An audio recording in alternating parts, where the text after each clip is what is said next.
welcome back to another Film Geek movie review. Well, Film Geek spoiler review of Thor, Love and Thunder. So charming Amy and I went and got to see this film at kind of the early opening on Thursday night. And both of us kind of had the same feelings on the film. Yeah. It was very bland. It was very kind of boring. Jokes did not land well. No. And he's trying way too hard. Yeah, and I believe I brought a lot of this up on my personal review that I did here recently. It was posted on Friday. Check that out if you just want to get my overall views on the film. Not as in detail as I'm going to go in today, but just an overall general review of the film. Or if you want to watch something with no spoilers, check that one out. So we're going to get this started because I think we have a lot to discuss. We do. Because a lot going on in this movie, and ain't none of it good. So why don't you get us started here? Talk about, get the movie going for us. Like, where are we? Sure. Yeah, let's get the story going here. All right, so we start off on this planet where he is currently with the Guardians of the Galaxy, and No, that's after the intro of Christian. Oh yeah, that's right. See, that's how memorable that was. Like what? Anyways, the actual beginning of the movie. The beginning of the movie starts with Gore. Yes. And Gore is like Gore Light, whatever. He and his daughter are passing through the desert, and he is worshiping some sort of god, asking for water, for shelter, just to be taken care of. General God stuff. Yeah, just please God save us kind of stuff. Help me a little bit here. And so his daughter ends up dying in the desert, and he's laying there on his daughter's grave for a little bit, and then decides to get up and walk towards what he thought was like a voice calling him or something, I think. He's something. They don't really... I don't recall if there was any kind of indication on why he had to get up and go. He ends up walking into this oasis where this asshole god is like, oh, look who we have here. Yeah, and also, too, maybe it was just me, okay? Because this movie is tone deaf, okay? I mean, the tone in this film is just all over the freaking place. Yeah. And the very opening of the film really tells you what you're in store for. And it's just all over the freaking place. You have Christian Bale, Gore, dying in the desert. Or he isn't. His daughter dying in the desert. This big emotional scene. And then what does not seem like a far distance whatsoever. No, it was just like right there. He's just like, I'm crawling and dying. Hey, look, an oasis. I mean, it was like that fast. It didn't really seem like time had passed. He goes into this oasis, and there's like flower people and this big guy chilling. Yeah, like a guy with a lot of gold all over him, just laying there. And Christian Bale's like, what a freaking coincidence! Oh my god, I'm so happy to see you. This is my god! I don't think so.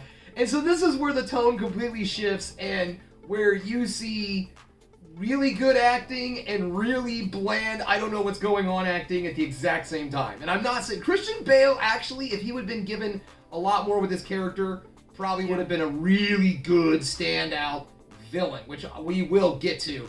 But in this scene, holy cow, you have Gore, who's just like dying. Right, and then he ends up, because that god is there, and he ends up saying that I think he killed the previous person who was Gore. Yeah, I guess you would say Gore. The sword of... Possessor of the cursed sword. Yeah, it had a name, but whatever. Yeah. Who cares? It's the sword. So it's the sword that gives him all the crazy, weird power, I guess. And so then Gore's like, you know what? That sword is called to me. And he picks up the sword and he kills this shitty god. Yeah, like really easily and quickly. Yeah, and he's like, you know what? I'm gonna kill all these motherfuckers. Yeah, screw you, all gods. All you gods. Y'all suck. All of you suck. Not just the one that wouldn't listen to me, because realistically, that's all it was. Yeah. So he just the sword was just like, yeah, let's go on a rampage. Right. And so this is before we did the spoiler review. Did a little bit of research, and so this is a subject of a little controversy. Is the sword, okay? How the sword actually works. So there's a school of belief that Gore was doing all of this on his own. That this were his intentions. That the sword itself only changed his physical appearance and drained him of his life force, made him, it's going to kill him in the end. Is the whole thing with the sword. But it's like once he picked that sword up and he went gray, he just has lost all color. That his whole mannerism and tone of voice and attitude and everything was just like, you know what, y'all are dead. Yeah, I'm killing all of you for no good reason whatsoever.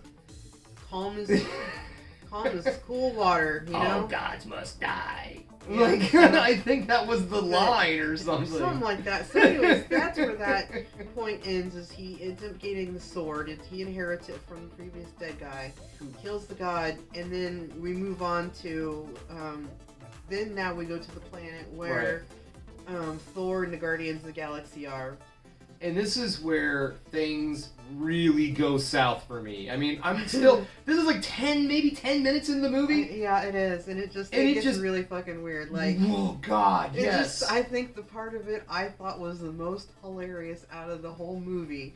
Just because it was so way out there. It was way out of the box. And you're just like, Thor is sitting there meditating, and the Guardians are like, hey, can you come help us win this battle? And he's like, okay, I guess. And he pulls Stormbreaker out of the ground, which was growing in the ground for some reason. Yeah, and it looked like a tree. Well, I guess it is part of a tree. It's part of Groot. Yeah, it's part of Groot's arm, whatever. And so he gets on Stormbreaker and rides that bitch off like he is bewitched.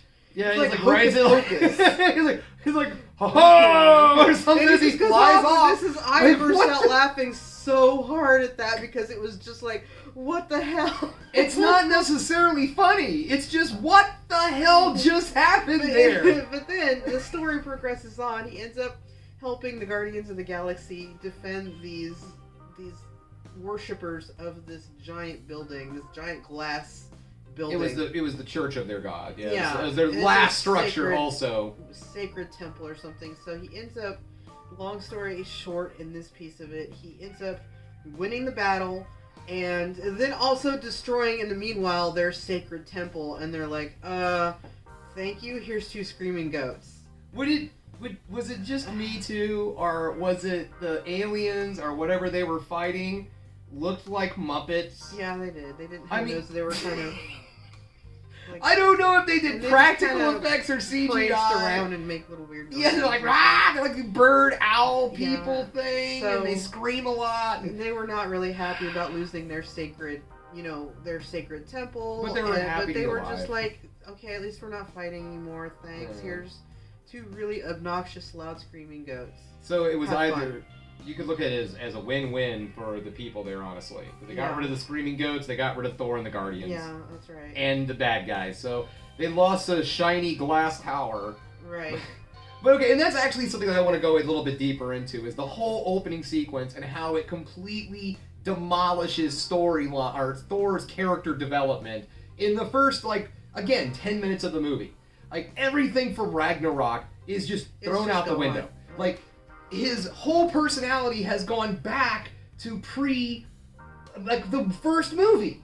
He's now back to being an arrogant asshole who doesn't care about collateral damage. As long as he wins the fight, it doesn't matter. And he's real flippant. He's like, he's meditating, but he's just really not. He's just sitting up on a hill while all these people are down there dying. Fighting, right. Yeah, and this is not the Thor we knew. No, it isn't. No, the Thor from Ragnarok and especially the Thor from Endgame. This is not that guy. It's like he lost the dad bod and then became a dick again. Mm-hmm. And not only that, I mean, it doesn't last. It's just for the beginning. When he's with the Guardians, he was real douchey. And then when that's over, he kind of goes back to Thor, but then he's dumb Thor. Yeah, he just kind of becomes a moron. Hunky, like the really hot guys that are kind of stupid. Yeah. That's kind of what he becomes. He just really does, for no reason. And it's sad, because I really love Thor. Yeah, it's just, and it goes throughout the whole movie. It doesn't stop. No. It just doesn't. But the next plot point is the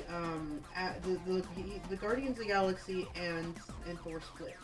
Just because they decide that, they've both got different goals and Thor realized that Lady Sif, his friend from basically all the other 1 and 2. They kind of forgot about her. Yeah, and they saw a video of her, fighting something, and she was asking for help, and Guardians are like, why don't we split up? And he's like, no, I gotta go help her. And they're like, okay, you go. I'll see you later. Yeah. And they're just like gone. And that's so the Guardians are no longer in the picture after pretty much, the first 15 minutes of the movie.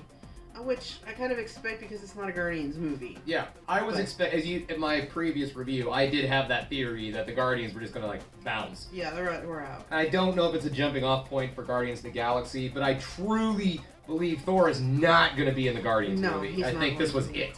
He's done with that. Yeah, I'm sure this was the epic crossover. But to continue moving this forward, then he ends up going to another planet and discovers another god is dead. That giant mouse rat looking thing with spikes on its back. Yeah, okay, I did forget. And then he finds Lady Sif there, and they end up taking her back to Asgard, where they find out that Gore is going to be attacking Asgard. Mm-hmm. And the new Asgard on Earth. And so then at that point we are introduced to the mighty Thor, or Jane Foster. Yes, and we are introduced to Jane Foster in one of the most uncomfortable ways I have ever seen in a superhero movie. Here is that tone again. It is. It goes from a Thor kind of goofy moment, and then it goes to a goofy banter between probably, I can't even think of her name, that doctor that she's friends with, the astrophysicist. Kat Dennings' character. Kat Dennings, yes. I don't know why that character just irritates the hell out of me. I like Kat Dennings, but she's fine. I'm just saying that character. So, I mean, to me, the introduction of the lady of the mighty Thor was very lackluster compared to the fact that, when Captain America picked up Mjolnir for the first time, proving that he was worthy, it stopped my whole heart. I was just like, oh my god, I knew he was worthy. I knew it. And the whole scene in Endgame where, he's helping defeat Thanos with Mjolnir and protect Thor, that whole scene was amazing.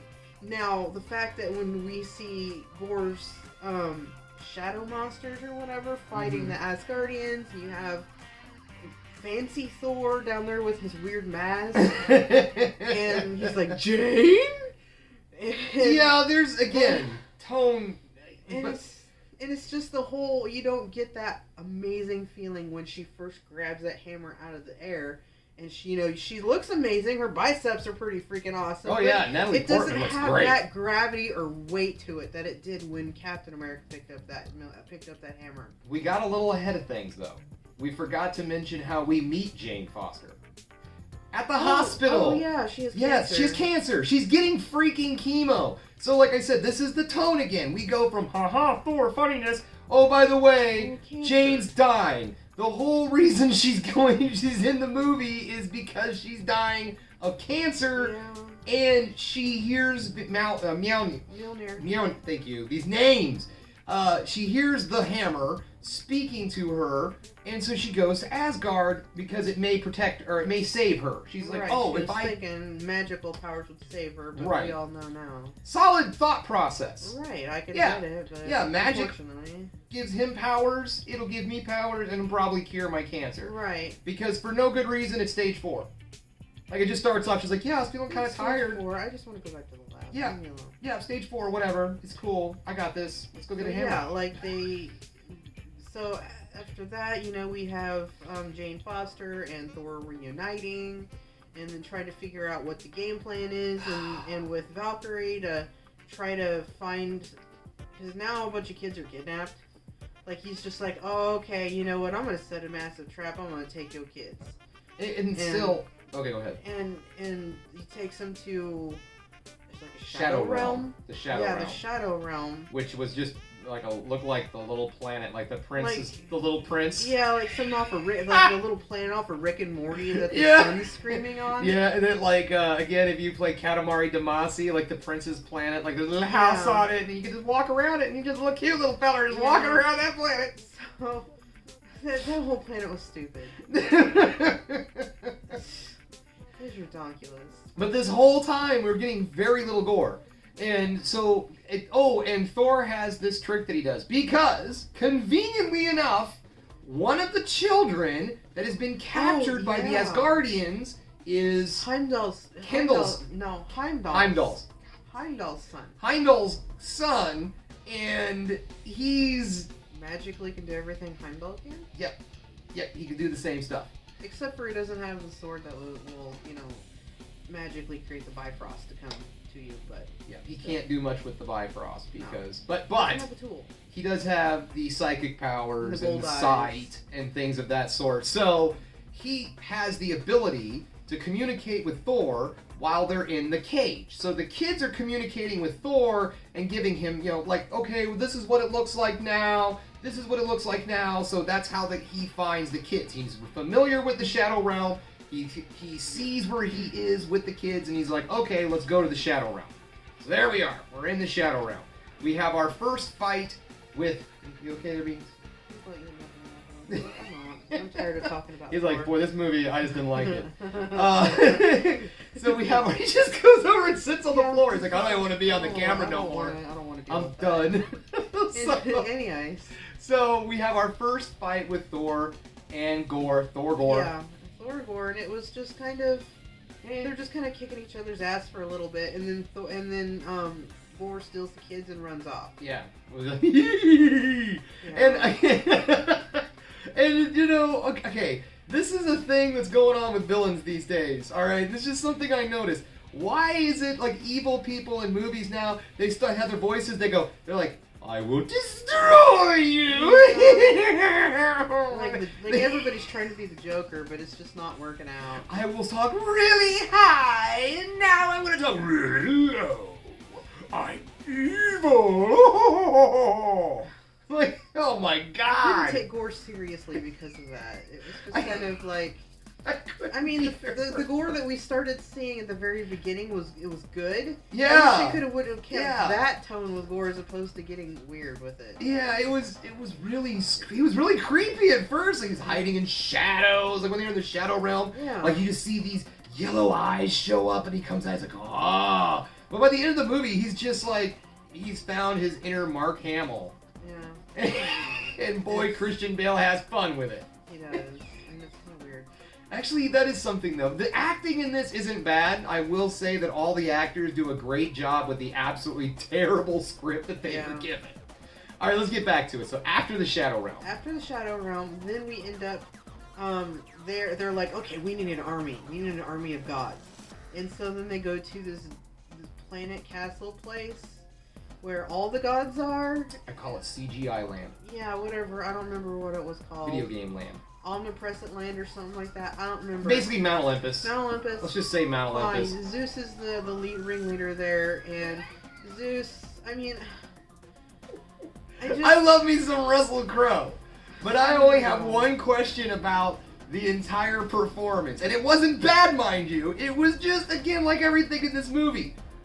Freaking weird and out of nowhere. He has a slight Italian-American accent through the whole thing, and it makes it so hard to take him seriously. I feel like I'm listening to Mario from, like, Mario Brothers, because, I mean, it kind of sounds like that. It's kind of a little softer than the hard. Hey, I'm a Zeus, so what's the matter, huh? Yeah. Why's everybody mad around here? And what bothered me is, it was just like, he gets up off of his pedestal and goes down to the stage area, and he like dances down the stairs with like a little skirt. It has a little prance. I'm like, what is that? You want to know something I love about Russell Crowe also? Russell Crowe, okay, everyone who's been in a freaking Marvel movie up to this point is like, oh man, I'm gonna get to the gym, I'm gonna be lifting them weights, gotta have a god bod.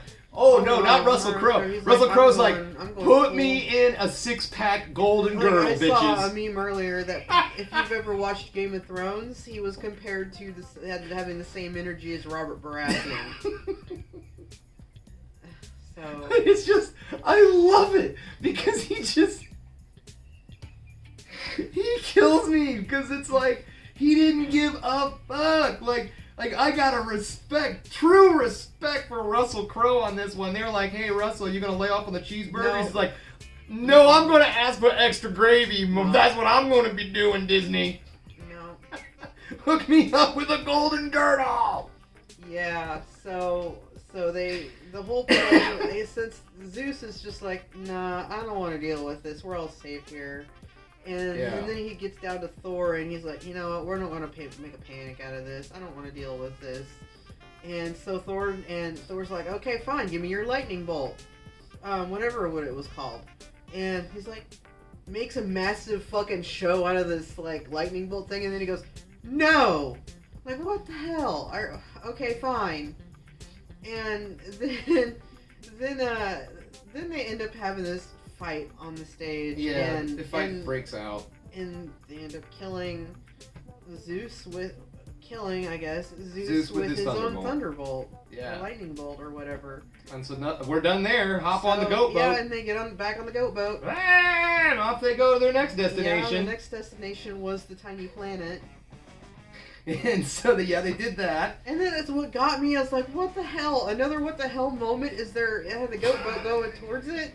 And next thing you hear is a thud. And then they just run into the planet. The goats are screaming. And it's just like, stop. You're like, what was that? I mean, like I said, there are funny parts in it, but they're not funny. It's because they're weird funny. It's weird. What? I kind of chuckled, but it wasn't a laugh because I thought it was like hysterical. I was like, I don't understand what just happened. Why did we need that? So it is at this point. So we're about 2/3 of the way through the movie at this point, and we're back to the real. So he's like, okay, now kids, I have the weapon. Okay, I can come get you guys. We're gonna save you. We're coming to get you, and yeah.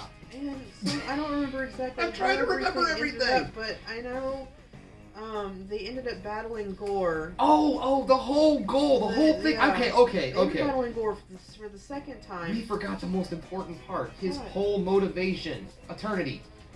Oh yeah, he was gonna go to eternity at the center of the universe, which I have some serious issues with now. We'll get to that because at the end of the movie. I don't want to And apparently you get he's some sort of magic genie person, and you get one wish or a wish or however many wishes. I don't remember what the rules are. The rule. Okay, so anyways, Gore is searching for a being, and whether or not this being is living or whatever, but he's searching for eternity. And in the comic books, eternity is, I guess you could say, a deity. I think I have this correct. Eternity was involved in the creation of the Infinity Stones, or Infinity Gems in the comic books. Of course, this has not the MCU. In the MCU, Eternity is downgraded to a wishing stone. Pretty much. So the whole thing goes is that they need the whatever frost. They need Stormbreaker to summon the Bifrost to open the gate to where Eternity is. Right. So Stormbreaker is the key to get into this place where Eternity is, and then Christian Bale, Gore, is going to walk up to Eternity and wish all gods dead. Right. That's his whole goal in this whole thing, is to make a wish on a magic thing. Right, so they end up having the fight there. All three of them, Mighty Thor, and Valkyrie, are fighting Gore and They end up taking some pretty hard hits, and Valkyrie stabbed. I know there was something wrong with Jane. I think she lost the power of the hammer for a moment, and her cancer is just her cancer kind of took the better. They basically get their ass kicked for their second battle with Gore. And so he summons the Bifrost to go back to Asgard, and in the meanwhile, Gore ends up wrestling Thor for Stormbreaker and gets it. Yeah. So that he can summon the Bifrost into Eternity, and that's what he does. Something going on out there, man. So. There's police sirens and the helicopters are going. Hey, he's back. Hi, Beans. Beans is back. So, anyways, they go recoup. There's more awkward storyline between Thor and... Because really the love triangle... The best love story in this entire movie is not between Thor and Jane. It is between Thor and the hammer. Yeah, and the triangle between him and Mjolnir and Stormbreaker. Yes! And a lot of awkward... Just weird Stormbreaker, moments. randomly, shows... he's trying to summon Mjolnir from Jane Foster's hand, and he's like... and then all of a sudden, Stormbreaker just, floats up next to him. He's like, hey... How you doing? It's like, remember me? I'm your axe. And then there was another point too where like apparently Stormbreaker was getting jealous or something on the goat boat. Yeah. And he's like walks up and he talks to him and scratching his chin or whatever, and then pours a beer over it. He's like, here, let's have a beer together, my good friend. It's like, seriously. So those just some of the weirdness and the weird moments in this movie right there. Right. So we're just gonna fast forward to get, because there's moments and everything I want to talk about and break down. So let's get to the end of the movie, because really like not a lot happens. No. Then They end up regroup, and then they go, and then Thor himself goes back after Gore. He gets to a point where the children, and for some odd reason, he's able to give them the power of it's debatable whether or not it's Thor or whether or not it's Zeus. Yeah, they don't really say. I mean, the lightning was gold, so I'm assuming it was the power of Zeus. Right, because he had his weapon. Yeah. And so the kids are like now fighting all the shadow beasts. Gore's now into eternity. Jane Foster, after he told her to stay put because he doesn't want her to die. She shows up and gets in on this. She shows up and she's like helps destroy the evil sword. And so Gore is just like laying there on his deathbed in front of eternity, and so is Jane. And he's like, I'm gonna choose love. I choose love over whatever we're doing. And so Gore ends up, instead of destroying all the gods, he asks for his daughter back. Which really, because you kind of think he's gonna save Jane. Yeah, then he's like, his daughter comes back at the end. Yeah, and Jane dies, and she turns into gold dust. Like, yeah, she Jedi's out. She's done, and apparently she goes to Valhalla. Yeah, she got to go to Valhalla, which is an after credit thing. And so, apparently now that, and then Gore dies like right there too. So Thor is now adopting Gore's child. Yeah. And everybody's cool. We're all cool.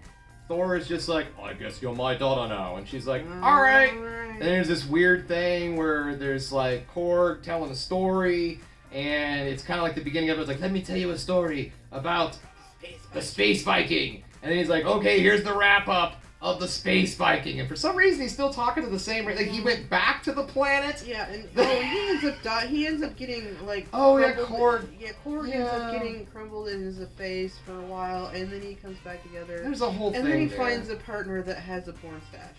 Yeah, that happens. okay. Korg's story is actually kind of fun. Yeah. I like where his story went. He's cute. And so they end up all back, except for Jane.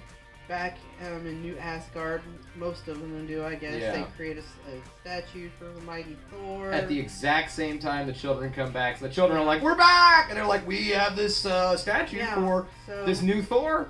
Yeah, and then Thor and his adopted daughter are trying to eat pancakes right before a battle, apparently.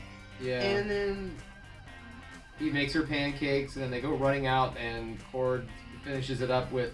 And from that moment on, they were known as Love and Thunder. But I never knew his name. I don't remember her name. It's Love. Okay, whatever. She's Love, he's Thunder, and then there's the awkward, weird CGI axe. Yeah, the weird Stormbreaker looks really weird when she comes out with it. It's like twice her size. It doesn't look right. Yeah, he's got the hammer. So, okay, anyways, things that just really irritated me about this movie. Number one, there was no reason to involve the Asgardians in anything Gore does because none of the Asgardians are gods. This was brought to everyone's attention in the first damn Thor movie. Yeah.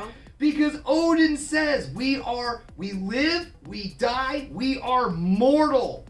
So there's no reason for Gore to hate any of the Asgardians except that Thor's a superhero, but that still doesn't have anything to do with his code. No. So right there, the villain of the film is just completely invalid in my mind. Right. I think his only motivation for taking out the kids was just, I don't like Thor anymore. He's in my way. So, yeah. I mean, I guess he needed the Bifrost, or whatever it's called. Mm-hmm. He needed that, but he really, that was it. And he could have just took it. I mean, he kind of did. Well, yeah, he does, but all of the stuff leading up to it, I mean, none of that needed to happen. He didn't have to involve the Asgardian people in anything. He just had to really fight Thor. Thor had the thing he wanted. Yeah, I know, but... And also, like I said, I really truly believe that this is just another example of Marvel's lack of villains. Right, like, we were discussing earlier when we were eating dinner about how, like, my favorite villain in the MCU is Thanos. And the fact that, I like Thanos for the fact that there was some risk with him. Yes. You felt real danger. You felt like you were really losing things. And we did lose things with Thanos. Mm-hmm. Half the universe disappeared. He snapped them out of existence. There was a large magnitude of scale of destruction and sorrow and death, in his wake. And when he's in his presence, he was always looming and dangerous. Gorr, on the other hand, he just didn't have that risk to him. If he didn't would have that weightiness to him. No, because I really don't think we get to know Gorr. No, there wasn't enough time. He had the potential. He had the potential to be a really good villain, but he just didn't have enough screen time. No. And like my favorite villain, I do love me some Thanos. Mine is Killmonger. I love Killmonger. Killmonger was this close to being the freaking hero of that movie. He was just a little misguided. His way of solving things was just a little bit skewed. Yeah. But the thing was that he was admirable. What he was trying to do was admirable. The way he was doing it was not right. Exactly, but you got where he was coming from. It wasn't a cursed item. I'm so sick of cursed items. We have freaking Wanda in, Doctor Strange. She has the Darkhold. She has the Darkhold. The Darkhold turns her evil. I mean, she was kind of close. I mean, she was a villain in a movie. So she had the potential, and then this item turns her more evil. And then we have Gorr and the sword. Gorr and the sword. We have, I think, like we were talking about, Shang-Chi it was good. I enjoyed it, but I need to watch it again. But I think his weapon cursed his father or something. Yeah, I don't remember the whole plot line, but it's just the whole idea that the mystical items were the driving force to the people going evil. Right. It had nothing to do with their real motivations, their personality, who they are, their belief system. It was just like, that stick made me mean. Damn book. Right. Or whatever. It's Well, even then, the Vishanti corrupted a version of Doctor Strange, too, in the Multiverse of Madness. That's true. That's true. And we have another fine moment that just makes you go, well, what the hell with Endgame? So, This is something we were, again, discussing the whole thing with Eternity. Okay, so Thanos knew the Infinity Stones existed. So that means he had done some extensive research, because that shit is not known. Okay? So he had to know. He had to learn this. How did he never learn about Eternity? Right, because he could have just gone to Eternity and said, I want half the universe gone, and... Yeah! That he could have easily taken super easy! Or Mjolnir from Thor and created a Bifrost and got in there, whatever. Yeah, it's not... It's like, what? So then that just... It makes me feel upset about the fact that, a lot of the thing... If that could have... How do I put It's that? like Palpatine coming back to life. Right. It completely demolishes everything with Darth Vader. Basically, Palpatine shows back up, and it's like 6 movies about a guy like that's who did a thing. With like Iron Man and Tony Stark. Yes. Like there was a way that even with the Book of Vishanti, from the Multiverse of Madness, if Doctor Strange would have known about that, why didn't he just go get that and then just use that as a tool to destroy Thanos instead of sacrificing Tony Stark? Kind of like the same way. So he would have known about Eternity, or even if, like, conversely, if Thanos would have known about Eternity, went there, it just kind of makes Tony Stark's death in vain. Yeah, a little bit. It's just, it's so much. And my only excuse that I could possibly say in this whole thing is that the people who made the movies just didn't know this thing existed. Right. Which is cool, okay? They didn't know it's in the comic books, which it's not like this. Like I said, Eternity does exist. They just changed it into what is basically an idol. It was definitely not a living being. It's just sitting there. No, it was just like a Buddha sitting there. Yeah, like a Buddha figure sitting there. And then he comes over and brings his daughter back to life and everything. But it's like, the only excuse you have is that you didn't do your freaking research. For Christ, all you had to do was buy the Marvel Encyclopedia of Characters, for God's sakes, and you would have found eternity. So, it's just sloppy writing, in my opinion. Yeah, and it just, it feels like it's starting to retcon things that have already happened, and I don't like that, because the Infinity Saga to me is, I love those movies. And I'm always happy to sit down and rewatch them again. We usually, when it was 2020, our lockdown, we spent a good week and a half, 2 weeks watching Marvel, watching all the Marvel movies. We watched all of them, and let me tell you, I don't feel like, since Ragnarok, I don't feel like Thor has, this movie just to me wasn't nearly the quality as Ragnarok was, and I think his character is backsliding. Yeah, definitely. His character development after this film is just kind of gone backwards. I mean, yeah, okay, now he's like a dad. You can say it however you want, but that whole thing was not essential to his character development. I mean, Thor's been through enough, and I'm not saying raising a child's a bad thing. I'm just saying that Thor, for God's sakes, is this his happy ending? I mean, I really just kind of hope at this point, they just let him be happy with his kid. Yeah, mean, they said, you go through the whole, you go through all the credits and everything, like, Thor will return. Which, I mean, that could mean another Thor movie, or it could mean he shows up in an Avengers. Like a Young Avengers movie or something. Yeah. Fine, that's cool, but I don't want any more. I think Thor needs to just be a happy dad. Yeah. And so, basically, long short of everything, when it comes to the MCU right now, Phase 4 itself has been extremely lackluster. And more content than I almost want to say Phase 1 and Phase 2 put together. I'm pretty sure when you take all the TV shows, you take all of the movies, and shit, so far they haven't got into video games, but I hope I didn't give them an idea, for God's sakes. I don't want to have to play a video game now to know what's going on. Right. It's getting overwhelming, guys. Disney, it's getting overwhelming. We have to keep freaking TV shows straight. We have to keep movies straight. And, I'm not saying, because when you guys did the first round of TV shows, like Agents of S.H.I.E.L.D. and Agent Carter, I did want to see those shows a bit more involved in the Marvel Universe, but not like this. Not essential viewing. And also, too, those shows were not hiding behind a paywall.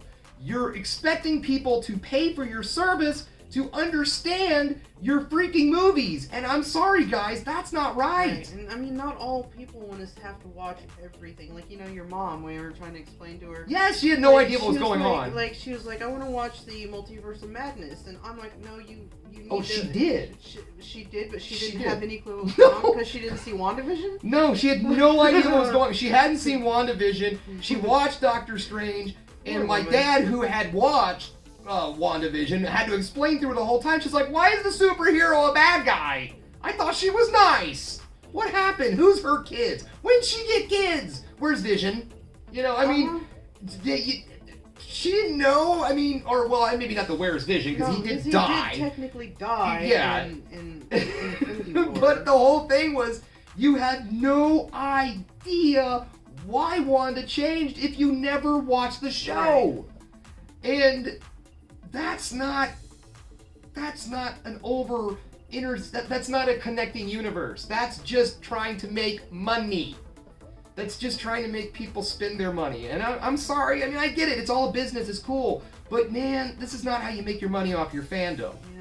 You don't force them to watch hours and hours of stuff. I probably will watch it just because it's Marvel. I love Marvel, but it's getting too much. It's getting too much, and I know there's like 5 or 6 more movies coming in this phase, and I'm like, okay, we're probably going to end up seeing them. No, we will. They're okay. We will. But you know what? I am always, no matter what, going to be going back to, my Infinity Saga. Exactly. And guys, go back. Watch Phase 1. Watch it. it'll blow your freaking mind to be like, oh my god, this is what it was like. Watch Phase 2 again. Go through it. See what those were. Now, just a real quick, and I think we're going to wrap it up and just kind of explain what's going on with the MCU right now in comic book terminology. I had collected comic books for tons of years of my life until like the early 2000s when my basically family just couldn't afford comic books anymore. And so I just mostly started focusing on key issues. But what's going on right now in the MCU, and I understand it's boring and it's dull, and it's known in, I want to make sure I got this term right, narrative de-escalation. So what that means is that the stories went from up here and now they're down here. And the reason why is because they're just kind of laying a flat line. So in comic book terms, this is a point where either a huge story arc had just happened, or maybe a different creative team had ends, like a long run. Like I know when Garth Ennis was in charge of the X-Men, there was a point where they went through this. You might have guest writers or something come in, but basically what it does is it just grounds things out. Everything goes back to normal and resets to normal, boring things. And then it starts to rebuild again. Whether or not the MCU is going to do that, I don't know. But in the comic books, that's how it happens every time. You get these big, huge stories. Everyone, oh my god, it's amazing. Oh, the Infinity War. Oh, and then flatline. It just creates a base. You get the opportunity to introduce new characters, new avenues. From the theory that seems to be being passed around about the MCU Phase 4 is that it's all building up to the Marvel Secret Wars, but not the Secret Wars I grew up with, but the newer Secret Wars. I'm not quite sure what, like 2000 something, 10-ish. But that's where it seems like things are being led. I don't know much about it, guys, to be perfectly honest. So if you want to look up the Secret Wars, the more modern version, take a look, do the Googles and all that good stuff. I honestly don't have the information for you guys on this one. It's just things I've read. So they're building up to this big story arc, but it looks like it's going to take a while. Right. So unfortunately, we're stuck with lackluster just as stuff. long as we don't have any more of the Eternals ever again. The Essentials. Whatever. That's what I still love that. Like, I picture now, after that, I want to see a movie based off of like a team working at Walmart during lockdown. The Essentials. Those are the real heroes. Those guys. All right, guys. Well, I think that's it. Do you think we've talked enough, bitched and moaned enough? We need to do. Okay, guys. Well, I drank it all, but I'm still going to give you the cheers. Thanks again for checking out another Film Geek video. If you liked what you saw here today, go ahead and subscribe to the channel, ring that bell for notifications, and give me the old thumbs up so I know you like what you're seeing. And if there's one more thing you could do, folks, that is keep watching movies. You know I'm gonna.